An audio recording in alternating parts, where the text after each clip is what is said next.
Hey guys, thank you so much for watching this EdPuzzle video tutorial.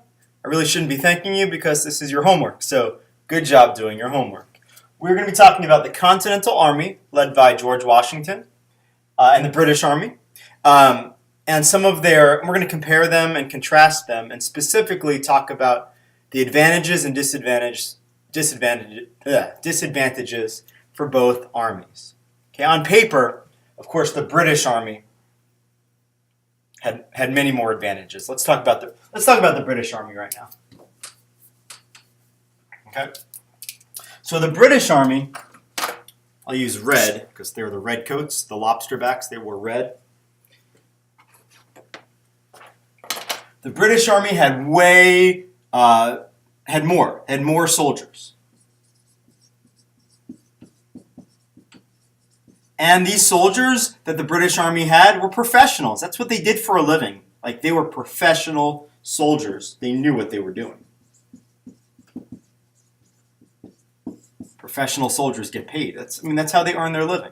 They're professionals. They're well trained and disciplined. Like they are professionals. They were well trained. They were disciplined. They had way better supplies and uniforms. Like, each British soldier had muskets with bayonets on the end, and a bayonet we talked about in class. There's a musket with that little sword on the end. That came in handy. You could use that as a knife as well in battle. And like I said, they had the proper uniforms, which really came in handy in the winter time, which we'll talk about shortly.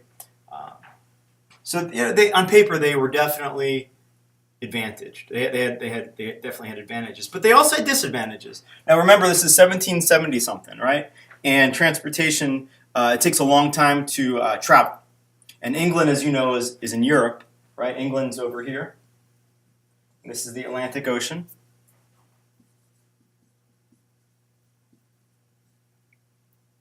And here are the colonies. And so to get from England to the colonies, you got to take a boat across the Atlantic Ocean, and that takes about 3 months, is what is estimated. So imagine if you're in England, right, and you need to bring more supplies, like more ammunition, food, things like that, to the colonies. It's going to take about 3 months before in the colonies the British Army can get new supplies, new food, more soldiers, things like that. And that was actually a big disadvantage for England. Whereas the Continental Army, they're already there, so it's easier to get supplies. Now, granted, they didn't have as many supplies, but it was easier to kind of move them about. Another disadvantage, honestly and truly, the British Army, they're professionals, but they're not as motivated, right? They don't care as much about they don't want to die, of course. They don't want to be killed, but honestly and truly, they're less motivated. This is just their job. This is how they get paid. This is how they earn a living, and they probably would love to just go back to England to be with their family. So they had much less motivation. Okay? Let's talk a little bit about... and another thing, this is big. The British Army, what they had to do was they had to come to the colonies, and they were on the offense. They were offensive. They were on the offense. They had to not only kind of win the battles, but they had to totally dominate, because they had to take over the colonies. They had to dominate and take over the colonies. Whereas the Continental Army, all they had to do was just prevent the British Army from taking them over. So if you remember, like the tug of war match, the British Army had to pull the rope, the black little strip, the black cloth, really, really, really all the way on the other side, whereas the Continental Army had to just prevent them from doing that. They just had to hold their ground. The Continental Army were more fighting on the defensive, which is kind of easier, honestly. Okay, let's talk about now the Continental Army. And I'll use green. I don't really know why.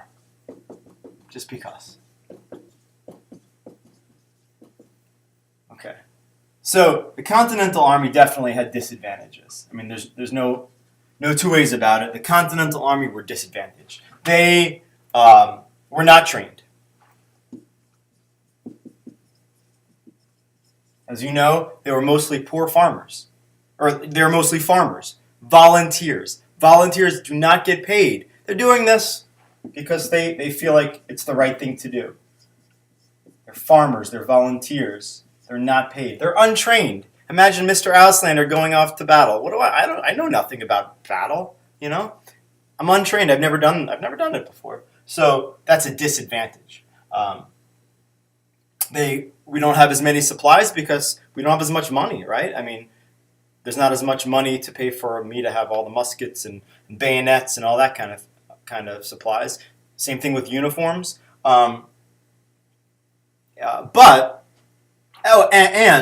there's much fewer Continental soldiers, right? So I think the British Army had more than double soldiers than the Continental soldiers did. But again, we were fighting a defensive war. We didn't have to necessarily attack England. We just had to stop England from dominating and taking over all of the colonies. That was a big thing. A big advantage was we were fighting a defensive war. We had home court advantage.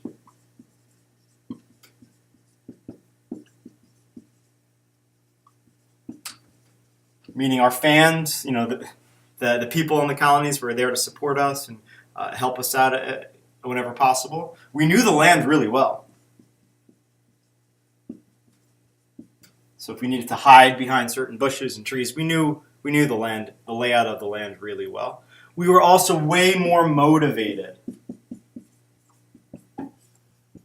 This is huge. We're fighting for independence, We're not doing this because it's our job. This is for independence, to have a free country. We're doing this for our family's independence, for our independence. We're motivated, right? In fact, check this out. The winter of 1777 into 1778, December to January, is insanely cold. It's probably like as cold as this winter was. Really cold, right? And back in the 1700s, because just the way technology was, wars would take breaks over wintertime. Both sides would take a break.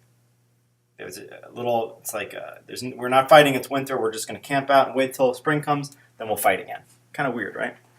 Anyway, the winter of 1777 through 1778 is so cold. And Washington's men are camping out and freezing in Valley Forge,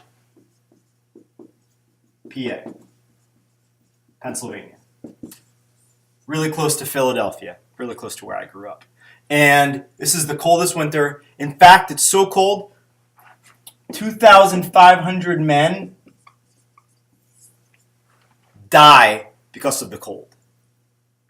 That's a lot of men who die. And think about this. Disadvantage. The Continental Army, we don't have as many supplies. Some of these soldiers don't even have shoes. Shoes. And it's that cold. Can you imagine? They're freezing. But we didn't give up. We were so motivated, we did not give up. And that just shows how motivated we were. Anyway, I hope this video was helpful, and good luck on your homework. I will see you tomorrow. I'm really excited about RSA Animate. I hope you are as well.